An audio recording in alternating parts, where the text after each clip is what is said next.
आप लोग लगातार श्रवण कर रहे हैं वीतराग श्रवण भगवान महावीर की अमृतमय वाणी।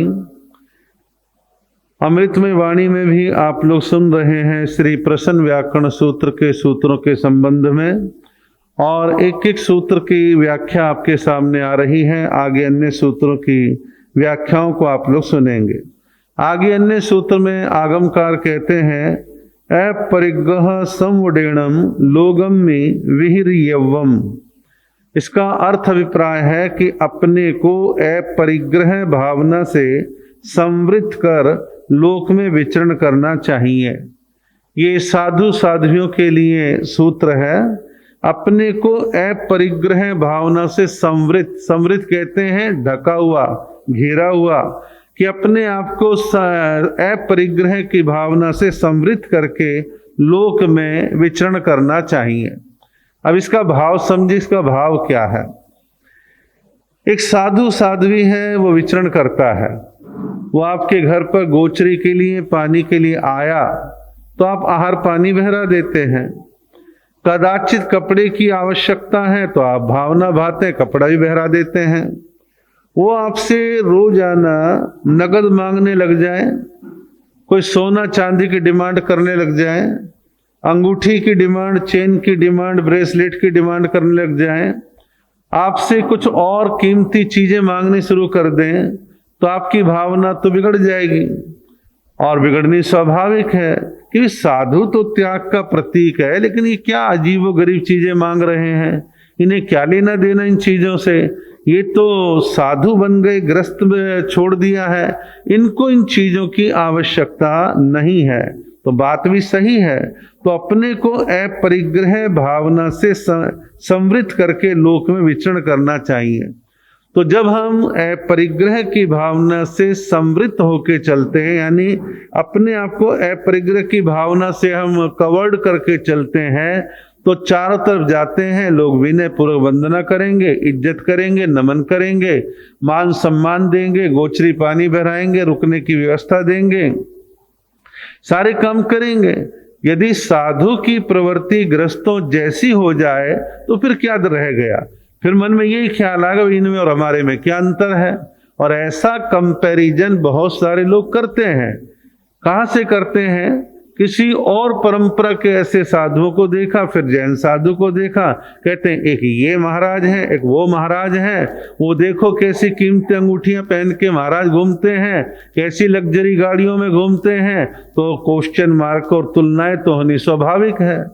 तो इस प्रकार कुल मिला के ये है अपरिग्रह की वृत्ति साधु जीवन को निश्चिंत बनाती है, डर भय से रहित बनाती है। अब आप देखिए कि एक अपरिग्रही साधु सूने स्थान पर भी रुका हुआ है, दरवाजे भी नहीं लगे हुए हैं, अंदर से कोई लॉक नहीं, कोई कुंडा नहीं, सांकल नहीं, अब वो आराम से रुका है। तो कोई चोर डकैत आके ले भी क्या लेगा?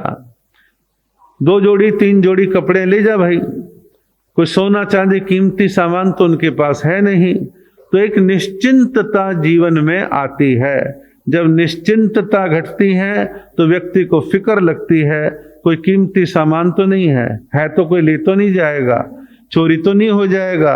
अनेक तरह के ऐसे ख्यालात मन में आ जाते हैं। और ये ध्यान रखना, मांगने की प्रवृत्ति मान सम्मान को घटा देती है। कभी कभार साल 6 महीने में किसी ने बहुत आवश्यकता है, किसी से कुछ मांग लिया, शायद वो खप जाए, लेकिन वो मांगना आदत बन जाए तो गलत हो जाता है। ये मांगने की प्रवृत्ति अच्छी नहीं है। आप गृहस्थी हैं, आप मांग सकते हैं, आप दे सकते हैं, लेकिन आप भी अपने रिश्तेदारों से, पड़ोसियों से बार बार मांगे, हर बार मांगे तो आपकी इमेज नेगेटिव बनेगी और वो आपसे किनारा करने की कोशिश करेंगे। इसलिए कहा गया कि अपने को अपरिग्रह भावना से संवृत करके, यानी ढक करके लोक में विचरण करना चाहिए। तो ये मांगने की प्रवृत्ति के अंकुश के लिए बात कही गई है। आगे कहा एगे चरेज धम्मम, जिसका अर्थ है भले ही कोई साथ ना दे, अकेले ही सत्य धर्म का आचरण करना चाहिए। चाहे कोई साथ ना दे, अकेले ही सत्य धर्म का आचरण करना चाहिए। आप देखिए कभी कभी ऐसा होता है कि एक साधु या साध्वी जी महाराज, उनके साथी लोग साथ छोड़ गए या बने नहीं, बने तो टिके नहीं, कर्म योग से वो साधु या साध्वी अकेले रह गए। अब अकेले रह गए तो इसका मतलब कि आप धर्म छोड़ दो? मन में एक विचार करो, कोई बात नहीं, सब मेरे साथी मेरा साथ छोड़ गए, लेकिन मैं तो धर्म के मार्ग पर अकेला ही पुरुषार्थ करता रहूंगा। हमारे यहाँ शास्त्रों में एक वर्णन आता है कि साधु की उत्कृष्ट अवस्था कौन सी? जब वो अपने साथी शिष्यों, गुरु भाइयों, इन सबको छोड़ के जंगलों में, सूने स्थानों में अकेला साधना करे। अब वो कह दे, लो जी अकेले को साधना करने की किसने आज्ञा दे दी? अकेला भी साधना कर सकता है। बेशक वो किसी भी वजह से अकेला पड़ गया है तो भी अकेला सत्य धर्म का आचरण करे, अकेला पुरुषार्थ करता रहे और हटे नहीं, घबराए नहीं। ऐसी चीजें साधु के जीवन में भी हो सकती हैं और आप गृहस्थों के जीवन में भी हो सकती है। मेरी भी निगाह में कुछ ऐसे लोग टकराते हैं, स्त्री पुरुष टकराते हैं, घर के 5, 4, 6 मेंबर जितने भी हैं वो सारे धर्म विरोधी। कि हमारी मम्मी बहुत माला जाप करती है, समय करती है, तपस्या करती है, दान देती है। क्यों करते हो जी? क्यों जाते हो जी? तुम्हें घर में नहीं टिका जाता और तुम्हें बार बार समय क्यों करनी पड़ती है? क्या जरूरत पड़ी है? यानी कि उनके धर्म करने को भी उस परिवार में टोका जाता है। इसमें लेडी जेंट्स कोई भी हो सकता है। तो इसमें जो है कई बार व्यक्ति धर्म मामले में अकेला पड़ जाता है। तो अपना मनोबल ऐसा रखे और ये विचार करे चित्त में, कोई धर्म कर्म करे ना करे, मुझे तो अपना धर्म कर्म करना है। अब धर्म कर्म कोई क्रियाकांड नहीं है। धर्म कर्म एक ऐसी आराधना है कि अपनी आत्मा के लिए मैं कर रहा हूं।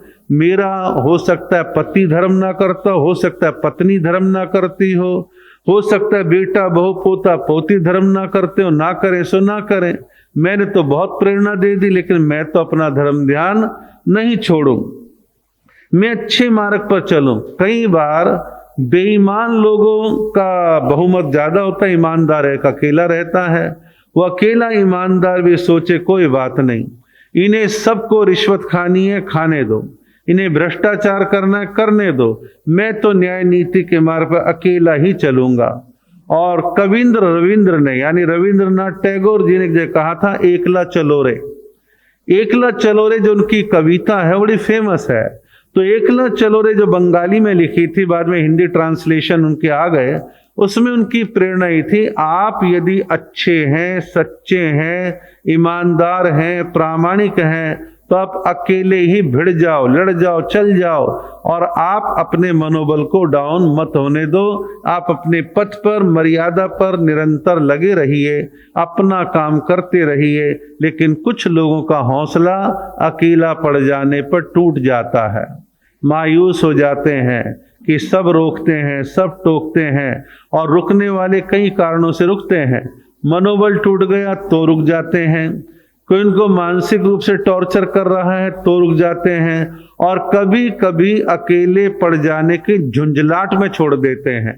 ये गुस्सा, ये झुंझलाहट, ये रिएक्शन भी मन में आता है और वो आकर के उसको छोड़ छाड़ करके अपने घर बैठना पसंद कर लेते हैं। लेकिन सच्चे इंसान लगातार आगे बढ़ते हैं।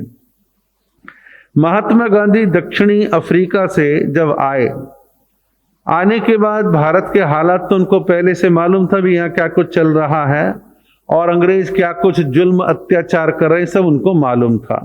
परिणाम स्वरूप जो है, गांधी जी जब कोलकाता में कांग्रेस के अधिवेशन में अकेले गए, कोई जानता नहीं पहचानता नहीं, अकेले गए, वहां जाके अकेले ही काम भी ढूंढ लिया, साफ सफाई का ढूंढ लिया, पत्रों का जवाब देने का ढूंढ लिया और लगे रहे। उसके बाद गांधी जी जो है वो चंपारण की तरफ गए, बिहार में। तो चंपारण में जाके किसानों के आंदोलन का अकेले नेतृत्व करना प्रारंभ कर दिया, मेहनत करने लगे। और गांधी जी के पास 2, 4, 6, 10, 100, 250, 1000, 2000 लोग जुड़ते चले गए और गांधी जी अपने आप में सफल होते चले गए। तो अच्छे सच्चे इंसान एक अकेले मशाल उठा लें तो पीछे कारवां बढ़ता चला जाता है। तो मनोबल को हम डाउन होने ना दें। बहुत सारे सामाजिक कार्यकर्ता ऐसे होते हैं, अकेले संघर्ष करते रहते हैं। जब उनका संघर्ष सफल हो जाता है फिर लोग कहते हैं देखा कि ये तो होना ही था और हम तो पहले ही कह रहे थे। लेकिन पहली हिम्मत, पहला साहस करने वाला व्यक्ति चाहिए। बहुत कम लोग मिलते हैं। तो इस प्रकार साधु साध्वियों के जीवन में भी कदाचित ऐसे प्रसंग आ जाएं तो अपने मनोबल को डाउन होने ना दें, अपना संयम पालते रहें। आने वाले ग्रस्त सब समझ जाते हैं इनमें धर्म की भावना बहुत है, लेकिन अकेले पड़ गए, हम इनका साथ निभाएंगे। और अकेले साधु साध्वियों को लेकर हमारे समाज में दो तरह की धारणा है। मैंने विचरण काल के दौरान कुछ संघ ऐसे देखे हैं जिन्होंने अपनी कार्यकारिणी में एक प्रस्ताव पास कर रखा है कि अकेला साधु साध्वी हमारे स्थानक में नहीं आएगा, हमने बैन कर रखा है। मैं समझता हूं ऐसे बैन उचित नहीं है। ठीक है, संघ की आचार्य की व्यवस्था रहे कि कोई साधु साध्वी अकेला ना रह जाए, उसको किसी के साथ जोड़ दें और या वो कहीं जुड़ जाए, ऐसा पहला प्रयत्न हो। उसके बावजूद भी कोई अपने आप के संयम में अच्छा है, मर्यादा में है, लेकिन अकेला पड़ गया है, या मान लो स्वभाव भी किसी से मैच नहीं खा रहा है, बाकी सारा आचरण अच्छा है, तो उनका मान सम्मान भी हो, उन्हें स्थानकों में सह सम्मान विराजने की व्यवस्था भी हो, गोचरी पानी कपड़ा लत्ता सब उनको मिलना चाहिए। मेरा ऐसा अनुभव है। तो इस प्रकार कईयों की जो धारणा है वो गलत है। तो इस प्रकार एकल विहारी संत साध्वी भी यदि संयम पाल रहे हैं, उनका हमारे को सहयोग देना चाहिए। अगले सूत्र में कहा विणो वितवो तवोपि धम्मो। विनय स्वयं एक तप है और वह आभ्यंतर तप होने से श्रेष्ठ है। विनय, नमना, झुकना, आदर मान करना, अपने से बड़ों का मान सम्मान करना। धर्म संघ में कहा गया है कि जिसकी दीक्षा बड़ी हो, चाहे कुछ महीने कुछ दिनों की ही दीक्षा क्यों ना बड़ी हो, उनकी वंदना भी उसी मन से भावों से करे कि ये मेरे बड़े हैं और बड़ों की मेरे को विनय करनी है। विनय की बात ऐसी है, ये अंदर का विषय है। इसे आंतरिक तप कहा है 12 प्रकार के तपों में, इसे आभ्यंतर तप कहा है, अंदरूनी तप कहा है। अब मान लीजिए एक व्यक्ति हमारे या किसी के सामने खूब हाथ हिला रहा है, उठ बैठ के वंदना कर रहा है। अब जरूरी है कि उसके भाव भी ऐसे होंगे। एक बेचारा झुक नहीं पा रहा तो क्या उसके भाव खराब हैं? मजबूरी है उसकी, वो नहीं झुक पा रहा। आपने अपने किसी भी मान्य साधु साध्वी को अपने घर में, बेडरूम में, कहीं से भी आपने भाव वंदना करी तो क्या आपकी वंदना का लाभ नहीं होगा? आपकी वंदना का पूरा लाभ है कि आप भावना से उनको स्मरण करके तिखत्तों के पाठ से आप वंदना कर रहे हैं। और कुछ प्रसंग तो मैंने ऐसे देखे हैं। हम मध्य प्रदेश की ओर जा रहे थे, एक छोटा सा कस्बा था, वहां हम रुके हुए थे। तो प्रातः काल 4 बजे एक श्रावक जी सामायिक करने के लिए आए। वो 4-5 सामायिक लेके बैठते थे। उस दिन कोई विशेष तिथि रही होगी, तो उंगलियों में एक माला फंसा करके उठ बैठ के वंदना कर रहे थे। अब मैं माला से समझ गया कि 108 बार वंदना करेंगे, 108 बार उठ बैठ के वंदना करेंगे विधि पूर्वक। तो जब माला वगैरह पूरी हो गई, थोड़ा चांदना हो गया, मैंने कहा आपकी उम्र को देखते लग रहा है कि आप 65-70 साल के होंगे, लेकिन आपने 108 बार ऐसा लगता है कि वंदना की है। बोले हाँ महाराज, माला इसीलिए थी 108 वंदना गिनने में आसानी रहे, और मैंने वंदना की। मैं किसको करी? बोले हमारे आचार्य फला शहर में हैं, मैं फला फला तिथि को उनको वंदना करता हूँ, यानी पक्षी के पक्षी करता हूँ, उनको वंदना करता हूँ। मैं कह देखो एक ये उत्कृष्ट भावना है। आचार्य देवेंद्र मुनि जी महाराज आए तो लुधियाना, चंडीगढ़ और बड़ौत 3 जगह पर लोगों ने, समाज ने, भाई बहनों ने मेरे से कहा कि महाराज हम आचार्य श्री को उठ बैठ के 108 बार वंदना करना चाहते हैं। मैंने आचार्य श्री से बात करी, उनको तैयार किया और कुछ लोगों का निवेदन था। आचार्य श्री तैयार हो गए, आचार्य श्री विराजमान हो गए और माइक मेरे पास था, मैं तिखत्व पाठ बोलता रहा, लोग भी बोलते रहे और काउंटिंग की एक व्यवस्था बना ली और लोगों ने 108 बार बड़े उत्कृष्ट भावनाओं से ऊंचे भावों के साथ उन्होंने वंदना करी। तो ऐसे भी एक रूप होता है कि लोग वंदना करते हैं। और आज भी काफी ऐसे श्रावक श्राविका पक्षी वाले दिन और या कोई गुरु पूर्णिमा आ गई, कोई दूसरा अवसर आ गया, अपने अपने गुरु गुरनी जो जहाँ कहीं भी विचरण कर रहे हैं उनको स्मरण करके वंदन नमन करते हैं। तो इस प्रकार वंदना यानी विनय करना, आदर करना, सम्मान करना, ये आभ्यंतर तप है।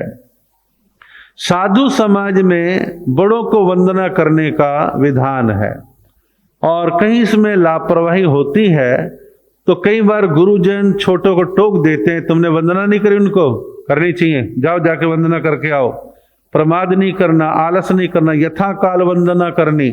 तो विनय करना, वंदना करना, सम्मान देना, आदर देना, ये सारी चीजें आभ्यंतर तप में आ जाती है।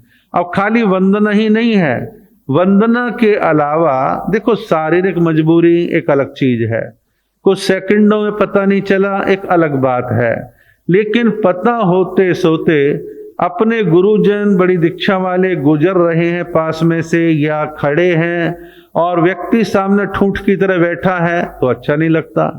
तो थोड़ा विनय आदर मान साधु समाज भी परस्पर निभाता है, कहीं उसमें मामूली स्खलना है तो उसका ध्यान रखना चाहिए। बात आती है श्रावक समाज की।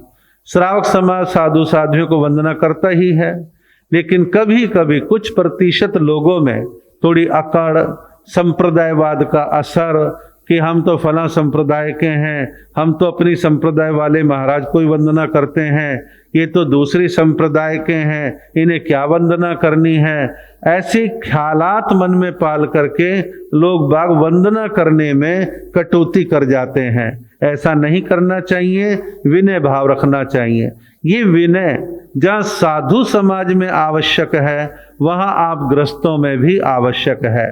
आप कल्पना करें, एक बेटा अपने माता पिता को रोजाना झुक के पाँव में हाथ लगा के नमन करता है, वंदन करता है, प्रणाम करता है, जय जिनेंद्र बोलता है।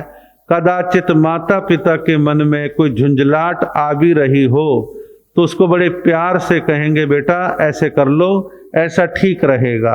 और मान लो कभी जवान बच्चे में ही माता पिता को लेके कोई रोष है तो वो ठंडा हो जाएगा कि मैं रोज तो पाँव छूता हूँ, क्या गुस्सा करना है, कोई बात कहनी तरीके से कह दूंगा, क्या लड़ना झगड़ना है। तो रोजाना वंदन नमन करने का एक आभा मंडल ऐसा बन जाता है कि व्यक्ति अंदर से फिर विनय करनी सीख जाता है। और कई वंदन नमन करने का भाव है ही नहीं तो बात ही खत्म है।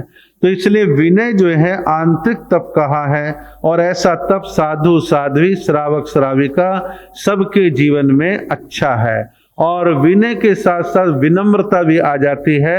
अब आप देखिए, एक राजनीतिक दल का व्यक्ति स्पीच दे या व्यवहार करे, एक तो ऐसा व्यवहार कर रहा है अहंकार वाला कि मैं एमपी एमएलए बन गया, खुदा बन गया, मैं आईएएस आईपीएस बन गया, खुदा बन गया। एक है ऊंची पोस्ट मिलने के बावजूद विनम्रता बनी हुई है, उनका मान सम्मान और तेजी के साथ बढ़ता है, आम जनता उनकी इज्जत करती है। तो विनम्रता कहीं आपको नीचा नहीं दिखाती, हमेशा आपको सफलता की ओर लेकर के जाती है। अगले सूत्र में कहा दानान चेव अभय दयानम। तो कहा कि दानान चेव अभय दयानम, सब दानों में अभय दान सर्वश्रेष्ठ है। सब दानों में अभय दान सर्वश्रेष्ठ है। अभय दान का मतलब है सामने वाला किसी भी वजह से किसी भी कारण से भयभीत है, डर रहा है, तो उसके डर को दूर कर देना, भय से उसको रहित कर देना, अभय कर देना, ये अभय दान है।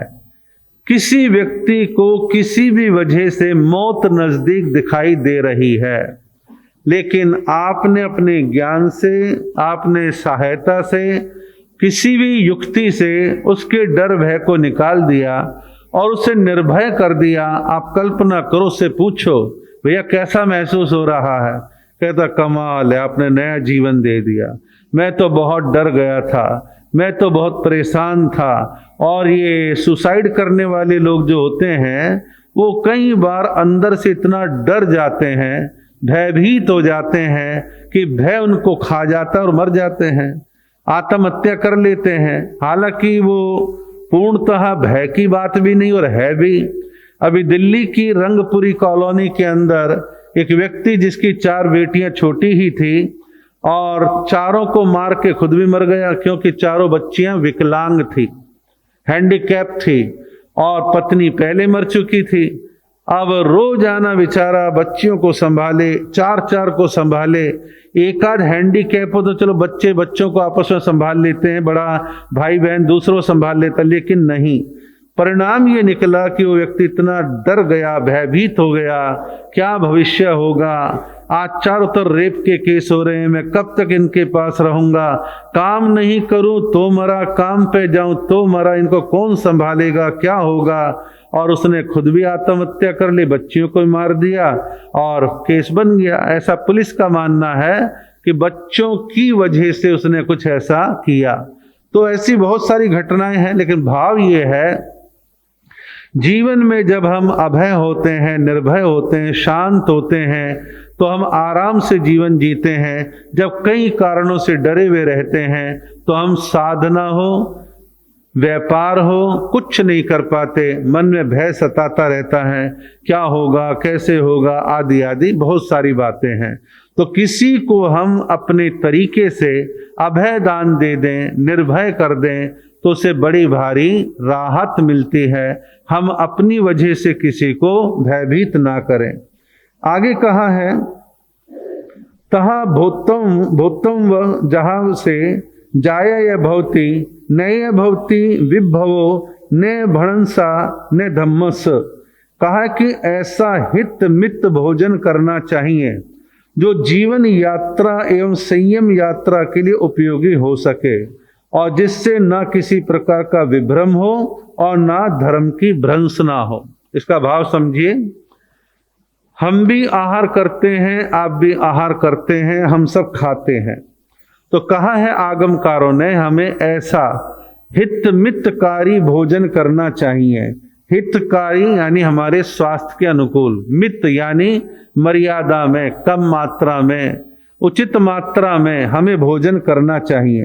फिर कहा वो भोजन कैसा हो जो जीवन यात्रा एवं संयम यात्रा के लिए उपयोगी हो सके, यानी ऐसा आहार हो जो सात्विक हो। जीवन यात्रा और संयम यात्रा। अब जीवन यात्रा यानी जीने के लिए आहार तो करना पड़ेगा, तो जीवन यात्रा भी चल रही है कि हम मरे भी नहीं और वो खा खा के बहुत पहलवान भी ना हो, तो ये जीवन यात्रा है। फिर संयम यात्रा, वो आहार करें जिससे मेरा संयम, मेरा ब्रह्मचर्य पलने में दिक्कत ना हो। मैं ऐसा हितमितकारी भोजन जो है वो मैं ग्रहण करूं। फिर कहा जिससे ना किसी प्रकार का विभ्रम हो और ना धर्म की भ्रंश ना हो। विभ्रम कहते हैं जो मति को भ्रष्ट कर दे, जैसे उदाहरण के तौर पर नशीले पदार्थों का सेवन करना, वो भी तो आहार के अंतर्गत है। भांग पी लीजिए, स्मैक पी ली, दारू ज्यादा पी ली, लड़खड़ा रहे हैं, मानसिक स्थिति कोई ढंग से काम नहीं कर रही है, विभ्रम सा पैदा हो गया है। और ज्यादा नशा करने वाले चलते उनके पांव बराबर नहीं पड़ते, उनको सड़क कभी नीचे के ऊपर दिखाई देती है, मति जो है काम नहीं करती, तो उन्हें विभ्रम सा हो जाता है। और विभ्रम होने के बाद वो विचित्र तरह की हरकतें करते हैं। भांग का नशा भी इसी प्रकार के विभ्रम को पैदा करता है। और विभ्रम में आया हुआ व्यक्ति खाएगा तो खाता ही चला जाएगा, बोलेगा तो बोलते चला जाएगा, हंसेगा तो हंसते ही चला जाएगा।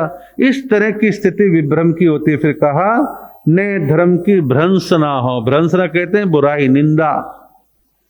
अब कोई व्यक्ति ऐसा भोजन करता है जो मांसाहारी है, तामसिक है, मर्यादा से दूर है, ऐसे भोजन को करेंगे तो करने वाले की आलोचना आसपास में होगी ही। हालांकि कितने सच हैं कितने गलत हैं नहीं कहे जा सकते, लेकिन कभी कभी कुछ लोग ऐसे वीडियो बनाते हैं कि देखो देखो साधु दुकान से जाके नॉन वेज खरीद रहा है, वो देखो वहाँ खा रहा है। ऐसा कई परंपराओं के साधुओं के बारे में कुछ लोग डाल देते हैं। सच कहाँ तक हम कोई दावा नहीं करते, लेकिन इतना जरूर है, एक धर्म के मार्ग पर चलने वाला, संयम के मार्ग पर चलने वाला, साधु वेश को धारण करने वाला कोई ऐसी चीज खाता पीता है तो लोगों में घृणा होगी, साधु से भी होगी, धर्म से भी होगी, और कई तरह के ख्यालात मन में आ सकते हैं। और ऐसी हरकत करने वाले कुछ लोग होते हैं और बदनाम सारे हो जाते हैं। इसलिए खान पान का ध्यान रखना बहुत आवश्यक है। खान पान की बात चल रही, लगे हाथ, एक विषय को भी मैं थोड़ा रखना चाहूंगा। आज पूरे विश्व में हार्ट केयर डे, हृदय रक्षा दिवस के रूप में मनाया जा रहा। आप अपने हृदय का, हार्ट का ख्याल रखें, इसको सुरक्षित रखें। हृदय बाईं ओर होता है, हाथ लगाइए, धड़कता हुआ दिखाई देता है। ये आपके खून का पंपिंग स्टेशन है। इस पंपिंग स्टेशन में जब गड़बड़ शुरू होती है तो सांस भी फूल सकता है, सांस उखड़ भी सकता है, और भी कई हरकतें होंगी, बिल्कुल बंद भी हो सकता है। जब ये बंद हो जाता है तो जीवन ही बंद हो जाता है। बस कहते हैं क्या हो गया जी, हार्ट फेल हो गया जी, हार्ट अटैक आया था, संभल नहीं पाए, फर्स्ट एड नहीं मिली।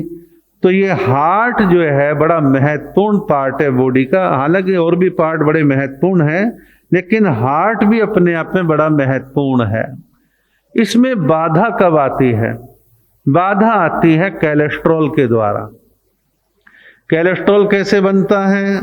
हमारे खान पान के द्वारा, कि हम घी, चिकना तेल, बहुत तरह के विगय खाते हैं और उनकी लेयर पे लेयर वैक्स की तरह जमती चली जाती है, और धमनियां जो हैं वो धीरे धीरे ब्लॉकेज बढ़ता जाता है, और सर्कल टाइट एक दिन बंद, और खून की सप्लाई रुकी और व्यक्ति मरा। तो इस प्रकार ये सारी चीजें हैं, लेकिन एक अकेला कोलेस्ट्रॉल ही जिम्मेदार नहीं है। हाई ब्लड प्रेशर लगातार रहता है जी, वो भी एक कारण है। शुगर आपकी छलांगे मार रही है, वो भी एक कारण है। अपनी चेयर से, अपने सोफे से, अपने बेड से हिलने का मन नहीं करता, लेटे रहो, बैठे रहो, काम बहुत है जी, हम तो घूम नहीं सकते। निष्क्रिय जीवन, ना वॉक पे जाते हैं ना योगा करते हैं, ऊपर से तनाव टेंशन पालने की आदतें पाल रखी हैं। तनाव टेंशन सबको है, होते हैं, लेकिन एक है उनको बहुत ज्यादा जकड़ लेना, एक यार वक्त आएगा देखेंगे जो कुछ होगा कर लेंगे, हो जाएगा, ठीक है ना, जिम्मेदारी है, ये काम है, आएंगे करेंगे, कोई दिक्कत नहीं है, बच के चल नहीं सकते हैं। तो अत्यधिक तनाव का जीवन जीना, कईयों को तो स्ट्रेस लेने की आदत है, उसके बिना रह नहीं सकते। एग्जाम आ रहे हैं तो उसका फोबिया पाल लिया, लड़की की शादी आ रही है, भैया तैयारी करो ना, सूची बनाओ क्या क्या काम करने हैं, एक एक को निपटाते चलो, आपको तनाव हावी नहीं होगा। मैंने बहुत फंक्शन करवाए, और फंक्शनों में मेरी एक आदत रहती है कि थोड़ा समय पहले तैयारी शुरू कर दो, और जो जो मोटे मोटे काम हैं उनको पहले निपटा लो, सूक्ष्म कामों की लिस्ट बना लो, और उन पर टिक लगाते जो क्या क्या हो गया, क्या क्या होना बाकी है, और लास्ट के मोमेंट पर एक बार फिर दोबारा से चेक कर लो कोई काम रह तो नहीं गया है। और कई लोगों को बड़ा भारी शौक होता है, समाज में भी, संस्थाओं में भी और घरों में भी, कि सारे काम मैं कर लूंगा। अरे काम को बांट दो भाई, काम को बांट दोगे आपका बर्डन कम हो जाएगा, और जैसे जैसे डेट नजदीक आएगी आपकी झुंझलाट, आपका गुस्सा, आपका तनाव, आपका बीपी बढ़ेगा, परेशान होंगे। काम बांट दो, खाने का ये देखेंगे, डेकोरेशन का ये देखेंगे, मेहमानों का ये देखेंगे, काम को बांट दीजिए तो तनाव हल्का हो जाएगा। तो कईयों को तनाव लेने की आदत रहती है। तो ये हार्ट केयर डे पर समझना है, हालांकि खूब आर्टिकल आते हैं, डॉक्टर आपको चेतावनी देते हैं हमें क्या करना क्या नहीं करना, लेकिन बहुत अज्ञानता है। कुछ लोग आलतू फालतू की बातें, मनोरंजन, पढ़ना लिखना पसंद करेंगे, लेकिन अच्छी चीजों को पढ़ने का प्रयत्न नहीं करते हैं। अब जिसको ये पता है कि तेरी उम्र 35-40 को क्रॉस कर रही है, अब थोड़ा घी, चिकना, मक्खन, मलाई पर कंट्रोल करो भाई। बहुत खा लिया आपने, दुनिया भर के रिफाइंड खा रहे हैं, पूड़ी, पराठा, समोसा, कचौरी, घी, तेल, सने हुए दुनिया भर के ब्रेड पकोड़े खा रहे हैं, ना जाने क्या क्या खाते हैं, और आप साधु सत्यों को बहराते हैं और वो भी खा लेते हैं और वो भी शिकार हो रहे हैं इन चीजों के। तो इन चीजों से थोड़ा सा बचने का प्रयत्न करना चाहिए। कुछ लोग सोचते हैं नमकीन में तो है ही नहीं। अब नमकीन जितना भी आता है, उनकी कढ़ाइयाँ देखिए आप, वही तेल बार बार चलता रहता, कौन फेंकता? पानी है क्या? महंगे तेल हैं तो उसी में नमकीन बार बार आ रहा। नमकीन जब तक उसमें सिक नहीं जाता, उस बेसन में जब तक जर्रे जर्रे में घी तेल पहुंच नहीं जाता, उसे बाहर कैसे निकाल देंगे? कच्चा निकाल देंगे क्या? अब वो पूरा भरा हुआ है, बाहर से आपको दिख नहीं रहा, लेकिन वो अंदर जाने के बाद सब मिक्स होगा। चिकनाहट आपको दिक्कत का कारण खड़ा करेगी ही करेगी। अब इसके लिए बार बार एक ही बात कहते हैं डॉक्टर लोग, संभलो, अपनी जीवन शैली को बदलो, खान पान में थोड़ा चेंज लाओ। लेकिन लोग बाग फ्रूट और सलाद इनसे बचते हैं। मेडिकल साइंस का कहना है कि आप अपनी टोटल थाली को 2 हिस्सों में बांट लो।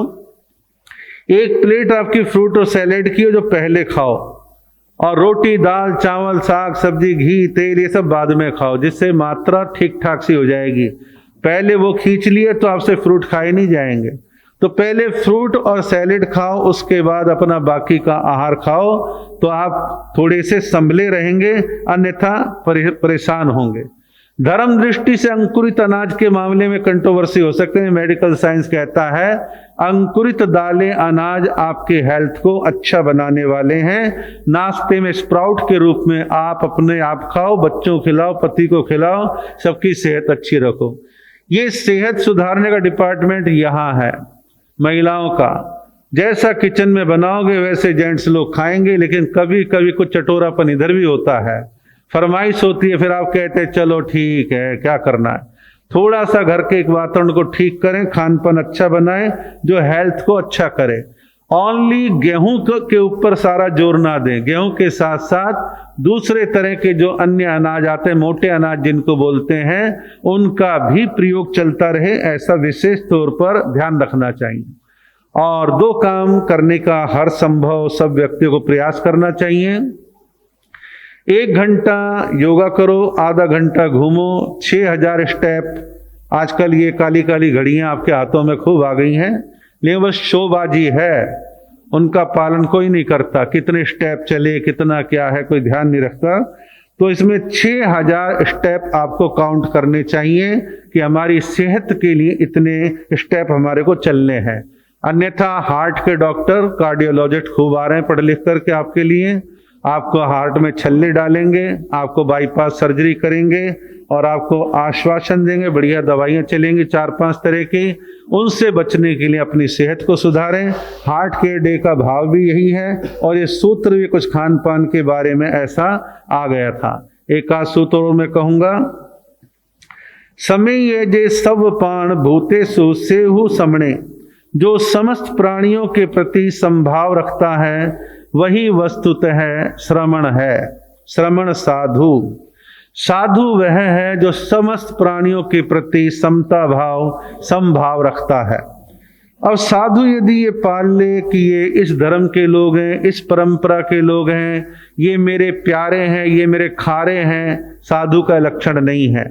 उसके पास जो भी आए, जो भी वंदना करे, सबको आशीर्वाद दे, सबको स्नेह भाव रखे, सबको धर्म के मार्ग पर चलने की प्रेरणा दे, सबके जीवन सत्य संस्कारों का बीजारोपण करे, और यहाँ तक कि मनुष्यों का ही नहीं, पशु पक्षियों तक के साथ किसी प्रकार का गलत व्यवहार ना हो, समस्त प्राणियों के प्रति समभाव, समता भाव हो, ऐसा प्रयास करना चाहिए।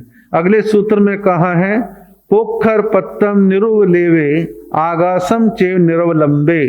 साधक को कमल पत्र के समान निर्लेप और आकाश के समान निरवलंब होना चाहिए। 2 प्रेरणाएं हैं। साधक को यानी साधु को कैसा होना चाहिए? कमल के पत्ते की तरह निर्लेप, आपने कमल जहाँ खिलते हैं देखे होंगे कि पानी में से कुछ कीचड़ में से कमल का नाल ऊपर को आया और ऊपर फूल है, नीचे पत्ता है। और वो पत्ता और फूल जो है पानी को टच नहीं करते, ऊपर अधर में रहते हैं। तो जैसे कीचड़ में कमल और उसके पत्ते अधर में रहते हैं, अनटच रहते हैं, निर्लेप रहते हैं, ऐसी साधक को भी निर्लेप रहना चाहिए। निर्लेप का मतलब क्या है?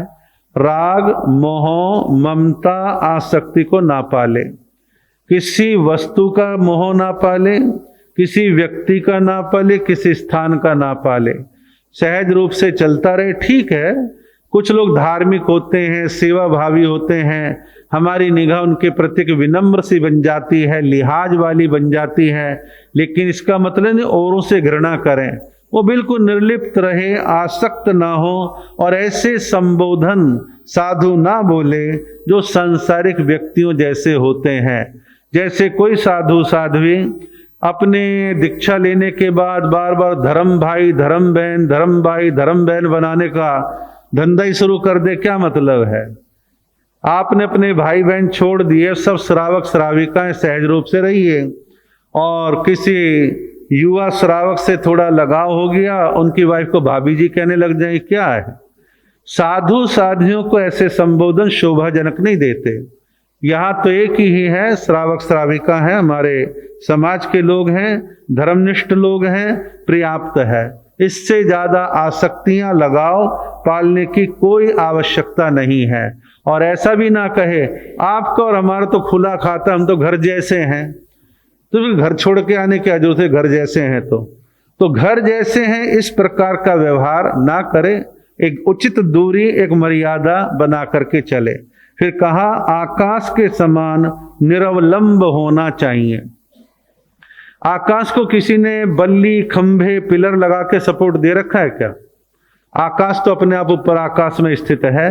जैसे आकाश निरवलंब है, यानी आलंबन से, सहारे से रहित है और अपने स्थान पर टिका हुआ है, साधु भी निरवलंब रहे, बिना सहारे के रहे। आप कहोगे इसका भाव तो बताइए। भाव ये है, साधु को कुछ चीजें हैं जो ग्रस्तों से संपूर्ति करनी होती है। आहार है, पानी है, चातुर्मास वाली जगह है, और अन्य कुछ व्यवस्थाएं जो सामाजिक और धार्मिक कैटेगरी में आती हैं। लेकिन हम बात बात में गृहस्थी का मुंह देखें, बात बात में गृहस्थी से अपेक्षाएं पालें, बात बात में गृहस्थी ही सब कुछ कर दे, ऐसा नहीं। आप विचरण करो, अपने दम पे करो, और व्यवस्थाएं तो होती हैं, लेकिन फिर भी अंदर का एक मनोबल होना चाहिए। मैं बात बात में गृहस्थी को परेशान नहीं करूंगा, तंग नहीं करूंगा, और मैं अपने आराम से निरवलंब होकर के विचरण करूंगा। ऐसी भावना जीवन में बनी रहनी चाहिए। आपका समय हो रहा है।